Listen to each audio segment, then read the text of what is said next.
Guys, welcome back to my channel Keya Shubhs world. Keya Shubhs ওয়ার্ল্ডের নতুন একটি ভিডিওতে তোমাদের সবাইকে ওয়েলকাম জানাচ্ছি।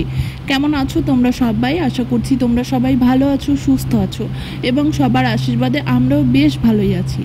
তো এটা হচ্ছে আমার বিয়ের পরের ফার্স্ট ব্লগ। জানি না কেমন হবে ভিডিওটা, তো চলো তোমরা দেখতে থাকো ভিডিওটা। আশা করছি তোমাদের ভালো লাগবে। এখন বাজে সকাল 7টা আর আমি ঘুম থেকে উঠেই উঠোন ঝাড় দিতে লেগে পড়েছি। আমার শাশুড়ি মা অনেক সকালবেলায় উঠে হচ্ছে মাঠে চলে গেছে ভেন্ডি তুলতে। আমাদের এখানে যেহেতু আমার শ্বশুরবাড়িতে চাষবাস করে, তো এনারা সবাই সকাল সকাল উঠে তারপরে মাঠে চলে যায়। আর মাঠ থেকে আস্তে আস্তে প্রায় 8টা-9টা তো বেজেই যায়। তো যাই হোক, আমি উঠোন ঝাড় দিয়ে নিলাম, এবার আমি ফ্রেশ হতে যাব। আর কিছুদিন ধরে আমাদের এখানটায় যে গরম পড়েছে, এই গরমের কথা তোমাদেরকে আর কি বলি। এই যে একটুখানি উঠোন ঝাড় দিলাম, দেখো একদম ঘেমে আমি অস্থির হয়ে গেছি। আর কিছুদিন ধরে না আমার শরীরটাও খুব একটা ভালো নেই। এই যে হঠাৎ করে গরম পড়ে গেছে আর নতুন নতুন ফ্যান চালিয়ে ঘুমাচ্ছি।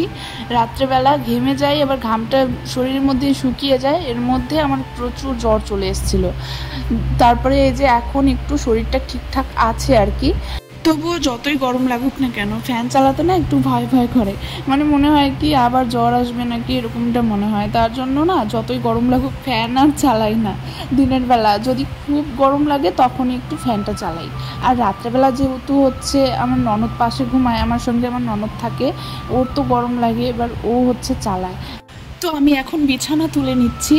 আর কিছুদিন আগে না তোমাদের দাদাভাই এসেছিলো, এসে তারপরে 1 মাস থেকে তারপরে গেল কয়েকদিন আগেই, 4-5 দিন আগে গেছে। আর এখন না বিছানা তুলতে এসেছি। বিছানা তুলতে আসলে পরে বা ঘরে আসলে পরে কোনো সময় না আগে তোমাদের দাদাভাইয়ের কথা খুব মনে পড়ে, যে এই ঘরে থাকতো, জামা কাপড় সব কিছু এরকম যখন দেখি না সত্যি খুব মনটা খারাপ হয়ে যায়। যেহেতু আমার নতুন নতুন বিয়ে হয়েছে, আর একটা মেয়ের বিয়ের পরে যখন তার হাজব্যান্ড বাড়িতে বা কাছে না থাকে না, সত্যি তার মতো দুঃখ আমার মনে হয় যে আর কারো নেই। যে যতই শ্বশুরবাড়ির লোকজন যতই ভালোবাসুক না কেন, স্বামীর জায়গাটা তো আর কেউ নিতে পারে না, তাই না? তো তার জন্য খুব খারাপ লাগে যখন বাড়ি থেকে চলে যায়। কিছুদিন তো একদম অনেকটাই খারাপভাবে দিনগুলো কাটে। নতুন একটা জায়গায় নতুন একটা পরিবেশে হাজব্যান্ডকে ছেড়ে থাকাটা না সত্যি খুব কষ্টকর, অনেকটাই কঠিন। সেটা তো বিয়ের আগে বুঝতে পারতাম না, এখন বুঝতে পারছি আস্তে আস্তে। তো দেখো, বিয়ের আগে তো তোমাদের দাদাভাই আসতো ছুটিতে, তারপরে আমাদের ওইখানটায় যেত, একসঙ্গে ঘুরতাম, যেত আমাদের ওইখানটায়। তো তখন কিন্তু আবার অতটা খারাপ লাগতো না। আর দেখো এখন এই যে 1 মাস এসেছিল, তারপরে 1 মাস তো একসঙ্গেই কাটিয়েছি, ঘুরতে গেছি। এই যে মুহূর্তগুলো না সত্যি এগুলো ভোলার মতো নয়। এখন আবার কয়েক মাস অপেক্ষা করে বসে থাকতে হবে একা একা। তো সত্যি এগুলো না দিনগুলো সত্যি খুব খারাপভাবে যায়। এগুলো বলে বোঝানোর মতো না। যাদের হাজব্যান্ড বাড়িতে না থাকে তারাই হয়তো বুঝতে পারবে এটা কীরকম কষ্ট হতে পারে। এটা অন্য কাউকে বোঝানো যাবে না হয়তো। তো যাই হোক, আমি হচ্ছে থালা বাসনগুলো ধুয়ে নিচ্ছি। থালা বাসন হচ্ছে আমাদের রাত্রবেলায় ধুয়ে নেওয়া হয়, কালকে আর ধুয়ে নেওয়া হয়নি। যেহেতু খাওয়া দাওয়া করতে করতে আমাদের অনেকটাই রাত্রি হয়ে গেছিলো, তার জন্য আর কিছু ধুয়ে নিইনি। সকালবেলা উঠে তারপরে এগুলো ধুয়ে নিচ্ছি। তো ওগুলো ধুয়ে তারপরে ঘরে চলে এসেছি ঘর ঝাড়ু দিতে। আর মা এখনও পর্যন্ত মাঠ থেকে আসেনি, সবজি তুলছে। আমাদের অনেক কিছু সবজি করেছে, আর এদিককার সববার বাড়িতে সবজি করে। আর সকালবেলা উঠে তারপর সবজি তুলতে যেতে হয়, সবজি এনে তারপরে আবার মার্কেটে পাঠাতে হয় সেগুলোকে। আর এখন তো মা একদম একা একা, তার জন্য একটু কষ্টটা বেশি হয়ে যায়। বাবা আর হচ্ছে আমার মেজো দেওয়ার বাড়িতে নেই, বাবার হচ্ছে একটা অপারেশন আছে, তো তার জন্য কলকাতাতে গেছে ডাক্তার দেখাতে। এখন বাড়িতে শুধু আমরা 4 জন রয়েছি, শাশুড়ি মা, ননদ আর হচ্ছে আমার দেওর আর আমি। তো এর জন্য না মা হচ্ছে সকালবেলা উঠে তারপরে এই যে সবজি টবজি তোলা, এগুলো সত্যি খুব কষ্ট হয়ে যায়। তো যাই হোক, আমি জানালার পর্দাগুলো তুলে নিচ্ছি। এগুলো হচ্ছে অনেক দিন থেকে ভাবছি কি যে জানালার পর্দাগুলো আমি ধুয়ে দেবো, তো আর সেগুলোর টাইমও হয়ে ওঠেনি আর ধুয়েও নি। তো তার জন্য এবার হচ্ছে নোংরা নোংরাও হয়েছে। এতদিন তো ঠান্ডা ঠান্ডা ছিল, জানালা অতটা খোলার কোনো প্রয়োজন ছিল না, জানালা খুলতাম না অতটা। এখন আবার জানালা খুলতে হয়, আর ধুলোবালি এসে তারপর পর্দায় লেগে একদম নোংরা হয়ে গেছে। তো তার জন্য ভাবলাম যে ওগুলো ধুয়ে দিই, খুলে নোংরা হয়ে গেছে। আর হচ্ছে এই যে স্লাইডিংটা মুছে নিচ্ছি, এগুলোও খুব নোংরা হয়ে গেছে। আর এখন না বাইরের হাওয়ার সঙ্গে প্রচুর ধুলোবালি এসে একদম ঘরে সব কিছু তাড়াতাড়ি করে নোংরা হয়ে যায়। এই যে কাঠের জিনিসগুলো যে দেখছো, এগুলো হচ্ছে আগে সপ্তাহে একদিন মুছলে পরেই সেরকম নোংরা থাকতো না, আর এখন একদিন দুই দিন পর পরে মুছতে গেলে প্রচুর নোংরা ওঠে। তো তার জন্য এই যে এগুলো সব কিছু মুছে নিচ্ছি। আর কিছুদিন থেকে আমার মোছামুছি করা হচ্ছে না, আর এখন একটু বেশি নোংরা পড়ে গেছে। তোমাদের দাদাভাই যাওয়ার পরে আর মোছামুছি করা হয়নি, আর ঘরটাও একদম অবস্থা খারাপ হয়ে গেছে। তো তার জন্য ভাবলাম কি আজকে একটু ঘরটা মুছে টুছে নিই, তারপরে হচ্ছে আমি আবার কয়েকদিন পরে আবার যাব আমাদের বাড়িতে, মানে আমার বাবার বাড়িতে চলে যাব। তো তখন তো আরও মোছামুছি করা হবে না, তখন বেশি করে নোংরা পড়ে যাবে।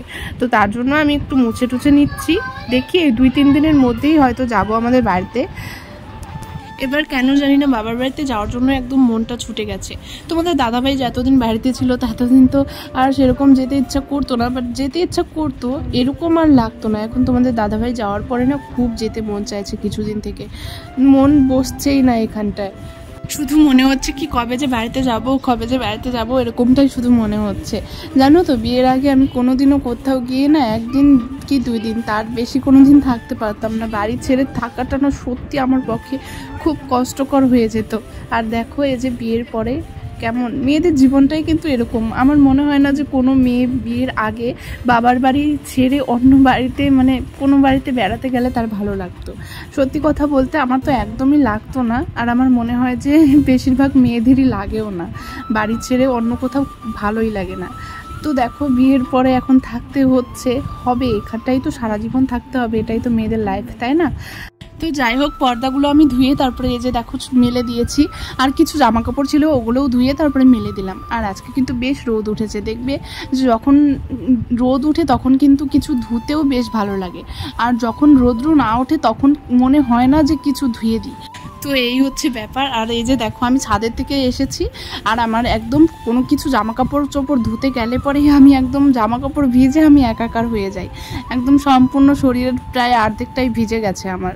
তো তার জন্য এখন আমি স্নান করে নেব, আর বেশ বেলাও কিন্তু হয়েছে। আর আজকে হচ্ছে আমার ননদ পুজোটা দিয়ে দিয়েছে। আমি যেদিন নাকি আমাকে পুজো দিতে হয় বা কেউ যদি পুজো না দেয় সেদিন একটু তাড়াতাড়ি করে স্নান করে নিই। আর এখন যেহেতু গরমের দিন তার জন্য এখন স্নান করতে একটু লেট হয়ে যায় আমার। আমি স্নান করে চলে এসেছি, আর এখন মাথাটা চিরুনি করে নেব। আর হচ্ছে দেখো তোমাদেরকে একটা কথা বলার আছে। আমি যে কিছুদিন থেকে ইউটিউবে ভিডিও করছি, তো সত্যি কথা বলতে তোমাদের কাছ থেকে প্রচুর সাপোর্ট পাচ্ছি, তোমরা আমাকে প্রচুর সাপোর্ট করছো। আমি সত্যি কথা বলতে আমি কোনোদিন ভাবিনি যে ইউটিউব থেকে আমি এত তাড়াতাড়ি এতটা সাপোর্ট পাবো তোমাদের কাছ থেকে, কোনোদিনও আশাও করিনি, স্বপ্নেও ভাবিনি। তো দেখো খারাপ ভালো মিলিয়েই তো সব মানুষজন হয়, তো সবাই তো আর এক না। আমাকে যারা খারাপ খারাপ কমেন্ট করে তার থেকে বেশি আমি দেখেছি যে তোমরা ভীষণ ভালো ভালো কমেন্ট করো আমাকে। তো তার জন্য আমার ভিডিও করার আগ্রহটা না আরও বেড়ে গেছে অনেকটা। তো যাই হোক, এইভাবেই তোমরা সবাই আমার পাশে থেকো সবসময়। Thank you.